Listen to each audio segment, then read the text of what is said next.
Non fiction বই আমার সবচেয়ে বেশি পড়া হয়, এই জন্য এই মেলাতে এসে ভালো লাগতেছে। কারণ মোটামুটি যেই ধরনের বই আমি পড়ি, যে জনরের বই, সেখানেই সেখানে এই ধরনের বই বেশি আছে।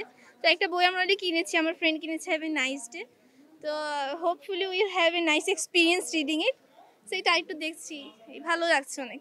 বণিক বার্তা কর্তৃক আয়োজিত নন ফিকশন বইমেলায় এসে আসলে আমি খুবই চমৎকার অনুভব করছি। কারণ আমার মতো যারা আমি বাই প্রফেশন আমি বিজনেসম্যান। তো আমার যেটা হয়, আমার আসলে সবসময় ফিকশনাল বইগুলো পড়া হয় না। আমি particularly for last 5 or 6 years আমি নন ফিকশন বইগুলো নিয়েই পড়াশোনা করছি। এবং এরকম একটা বইমেলা যেখানে এসে আমি খুব ইজিলি আমি যে বইগুলো পড়তে চাচ্ছি, specially in different branding, marketing বা হচ্ছে সফল ব্যবসায়ীদের জীবনী, সেই সবগুলো বই আমি একই জায়গায় পাচ্ছি। তো এই কারণে আমি এই বইমেলায় আসা, এবং আমি বেশ কিছু বই কালেক্ট করতে পেরেছি।